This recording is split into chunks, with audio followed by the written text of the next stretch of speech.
to the situation in the United States over the last couple of days with Charlie Kirk, because, well, obviously his body has now been brought home, and well, apparently with full state honours to some degree, Patrick, because, well, who's that at the front of the coffin there? It's like the Vice President, J.D. Vance. It is indeed. So he was very keen to be seen at the front of the coffin, putting it on, helping to load it onto the plane. But what I'm particularly concerned about really is the rhetoric that's coming out around this. But before we get onto that, let's just look at some of the BBC coverage of this. So the shooting, there had been 2 previous suspects who were considered persons of interest by the FBI, but have been released again. There's now this new video has appeared and new photographs have appeared. So here's the BBC footage of it, and I just wanted to look at some of the photographs here. So there's one of them, the most recent images released in search for the gunman. There's another one. There's a third one.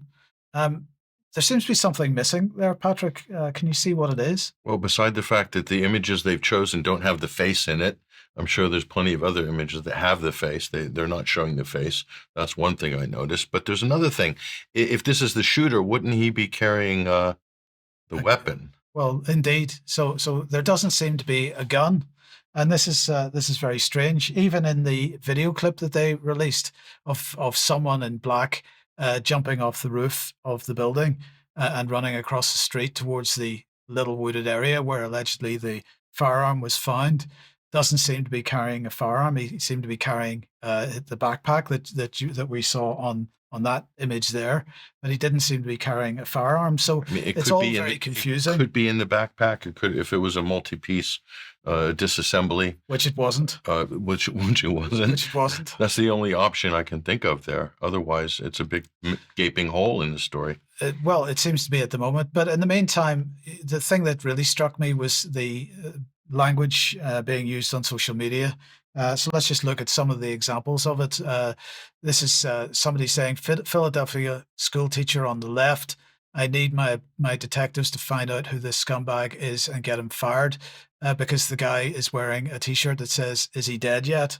Now, whether that is a legitimate photograph or not, I don't know. But the point here is the vitriol that is coming out from people that are pro Charlie Kirk and people that are clearly anti-Charlie Kirk. It's just off the charts. If we move on here, another scumbag here talking about Florida Democrat Steve Cody mocks Charlie Kirk's death. I saw a huge amount of mocking of the thing. There's no question that was going on. It's the way that people are being radicalized here, which I think is of major concern. The patriots on TikTok are taking all scumbag Democrats on TikTok down. So we got to start to see stronger language here, taking people down. And then we see the scumbag, we're surrounded by pure evil. This scumbag is laughing and celebrating the assassination of Charlie Kirk. We're at war, whether we like it or not. So we're now getting the war narrative here. But it's not just people on social media that are using very, very strong language. And in fact, a well-known voice in the alternative media scene in the UK is speaking out against one particular person in the United States, and that is David Icke, talking about Alex Jones, and really being quite critical of Alex Jones's coverage. This is just one. This is his pinned tweet today, David Icke's pinned tweet today, featuring one of Alex Jones's tweets. But this one is quite stronger. Alternative media, RIP, is what David Icke is saying. So look, I just wanted to very briefly, Patrick, play a little bit of some of what Alex Jones has been saying in the last day or two, and just have a listen to this, and then we can have a chat about it. The Democrats just killed Charlie Kirk today. They're desperate. They're losing. They want to intimidate you and me and everybody else. And the left is everywhere celebrating it. They're so happy. They had witches in groups cursing him in the week before. They had people in Utah releasing a song a month ago about killing him. We'll get to all of that. But the reason it's a shot heard around the world is he came out a few days ago with the murder of the Ukrainian 23-year-old refugee, and the left trying to cover up that was racially motivated. The killer says, I got that white girl. And they said, he's the bad guy. He's the fascist. He's Hitler. So Charlie Kirk will live forever. And God bless his family and everything he's done. But the left everywhere, literally celebrating this, just shows you how sick these people are. They want you dead because you're not a Satanist, you're not a pedophile, you're not a globalist. And they're not going to stop. So you can't roll over their political correctness. You can't hope they just go away. You've got to stand up against them culturally, economically, spiritually. Right now, he went on to then say people need to stand for office to counteract the left. But the language that's being used here, call it basically blanket calling everybody on the left Satanists and pedophiles, that they're all out to kill anybody on the right. This is really dangerous language, in my opinion. And all that is going to do is drive people further and further to the extremes. I think in the UK and the United States in particular, at the moment, we're seeing a massive effort to pit people against each other, Patrick, to the point of significant violence. And I think that it's a really dangerous situation it's building. It is. No matter what you think about the Charlie Kirk killing, which is disgraceful in and of itself. Well, first of all, the accusation from the right and from Alex Jones is that the left is radicalized. Wokeism is out of control, but they are themselves radicalizing the reaction to wokeism. Anti-wokeism has become radicalized. And Alex is dog whistling to go out and fight, and then he's saying, but do it peacefully, right? Kind of thing. But he is obviously dog whistling there. So they're both sides have been radicalized. And this is not by accident. And the right is basically claiming to be the victim. So they're trying to repurpose these events. We'll talk about the Ukrainian refugee stabbing in a moment. But when you look at this, it's interesting because, whatever there's no proof that the left is behind this shooting.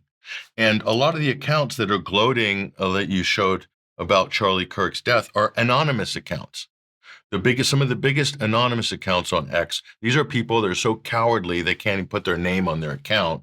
And then they're the ones riling up and amping up. And Elon also boosts some of these accounts as well, if they happen to agree with Elon as well. So can I just make a point on this briefly? Because, Alex Jones has lost significantly because of his claims about a certain shooter event, a school shooting event, Sandy Hook, right? Where he was saying that the story from the mainstream press and from the FBI and so on was fake. Now, in this case, if a story comes out saying that the left was responsible, or a representative of somebody who considered themselves on the left, or of a politics, trans shooter or something, right? If that is the statement from the FBI or from the mainstream press, what will Alex Jones say at that point? Will he say that that's also fake, or will he say that that's real? Well, the trend on the right is they'll go with whatever story happens to align with their own political bent on this. So he would say that the official story is true. So again, it's baffling that people that know about false flag attacks, who pioneered educating people on false flag attacks, will then jump to run with a political narrative that's basically incendiary. So let's just look at some of the media coverage on this, Mike, because I think it's interesting. Here, we'll bring this up on screen. This is the Blaze. The whole front page, it's Charlie Kirk, Charlie Kirk. There's at least 20 or 30 stories. This is Glenn Beck's media outlet here. Why the Charlie Kirk assassination will change us in ways this generation has never seen. How on earth can you make such a statement when you don't even know who the shooter is yet? Okay. And so, and on it goes. And this is a little more radical here. We'll look at this from the California Globe. It's a conservative website, or at least the writer is, by the looks of it. Charlie Kirk, will blow this headline up here. Look at what this says. A little bit bigger there. Charlie Kirk has fallen, a martyr for American patriotism. Well, we don't know why he's fallen. We don't know who shot him. Those are important details, right? You'd want to know who the murderer is, what the motivation is. Then you can work out whether he, fell for American values or not. So, I mean, these are just typical reactions here. But the main point, Mike, here is that what is going to be the state reaction to this? When you're weaponizing all of these left, right, and political polarizing angles on this, which everybody is doing, okay, the state and the security state have moved in very aggressively on this. So this is Aaron Cohen, who is on Fox all the time, a security expert who I think is an Israeli as well. And this is his reaction. Of course, he's on full rotation on Fox, pushing basically this. Watch. Cameras. Part of your whole gig, Aaron Cohen, is to profile him, to make sure that you know what's going on here. Could this guy be profiled? What's the next step for investigators looking at this? Well, so there's very good technical tools that have fallen into local law enforcement's lap.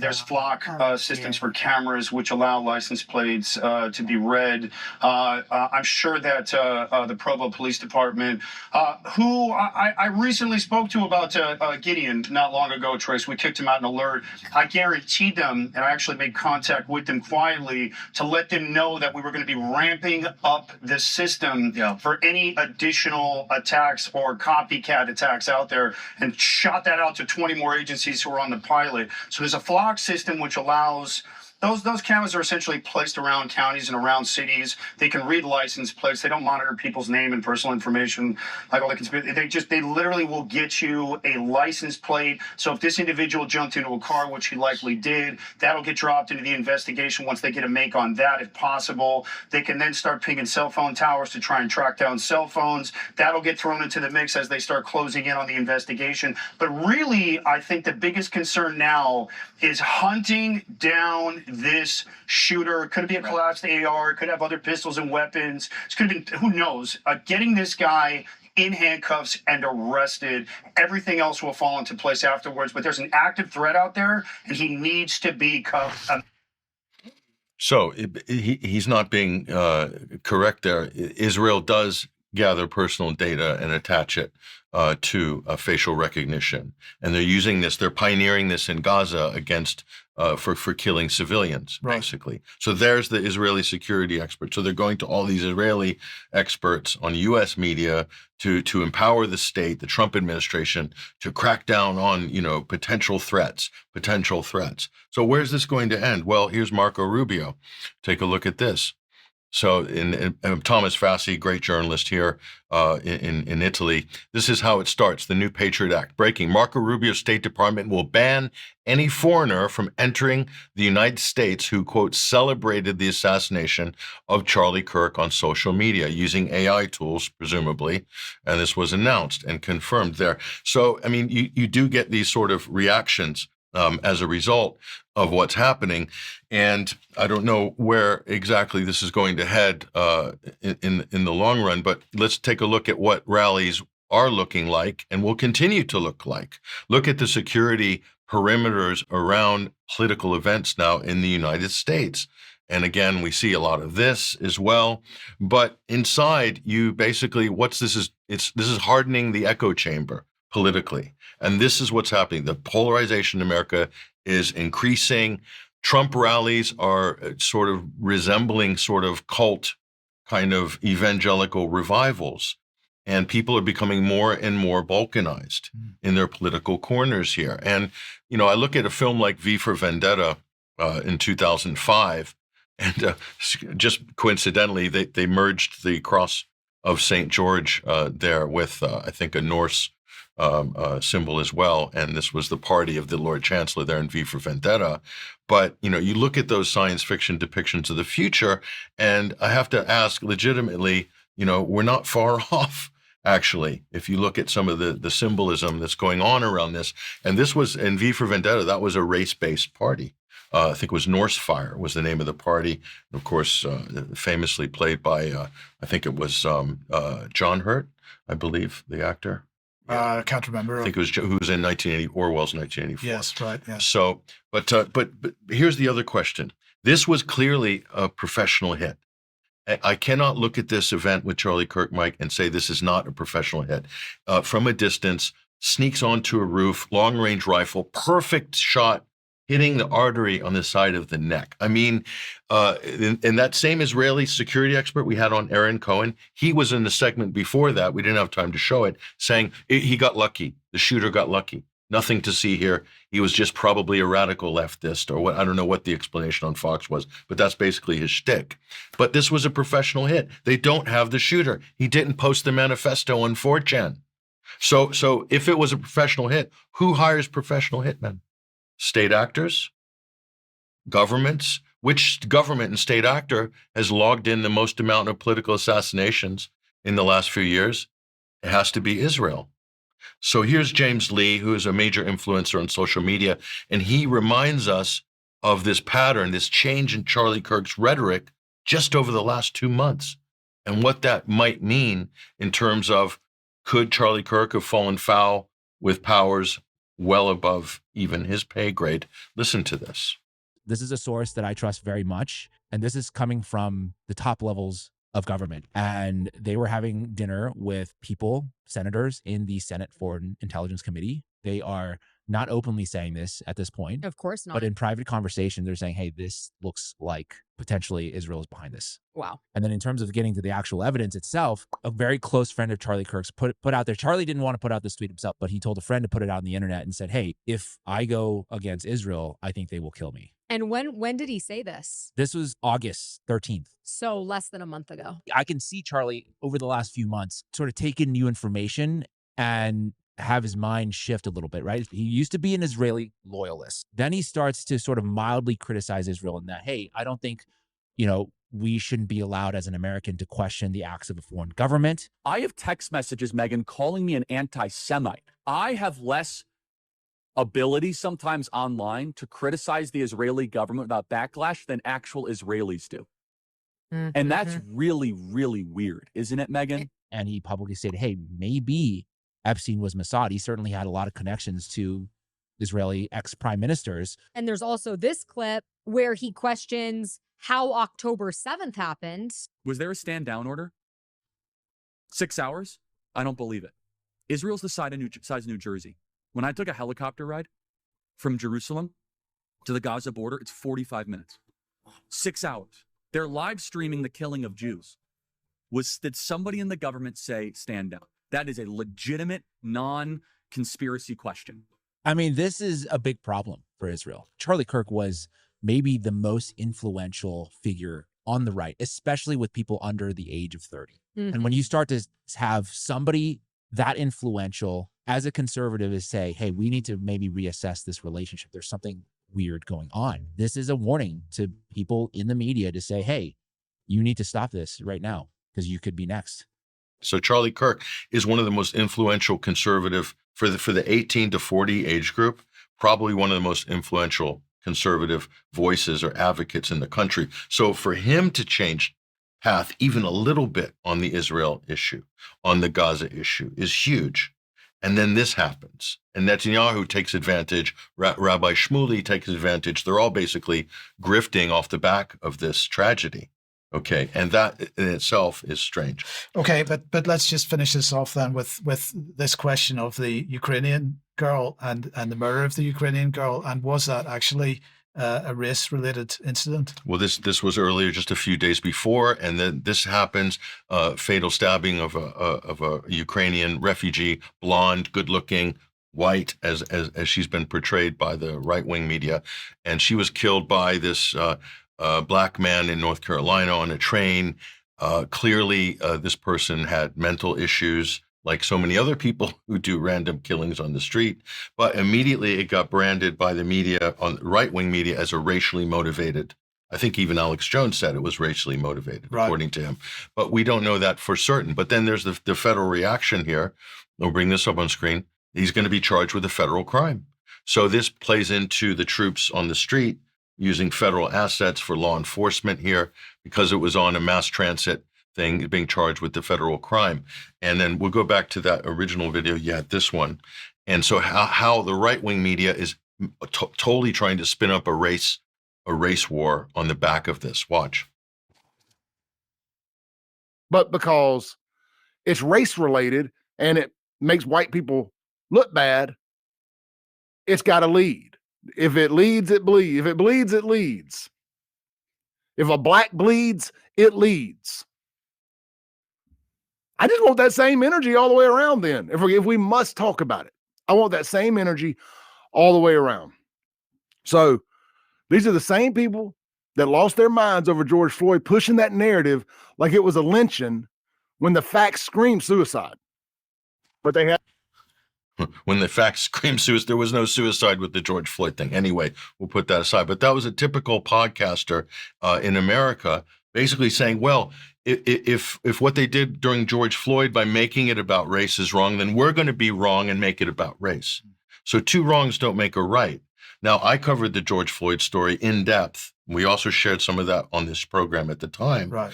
There was no evidence of any racial motivation by Derek Chauvin. It didn't come up in the trial. The prosecution didn't, none of that stuck. So there was nothing there. And likewise here, what we have is a clearly a mentally ill, psychotic person who has randomly killed this Ukrainian refugee. And it's been immediately branded as a race incident to stoke up a race war.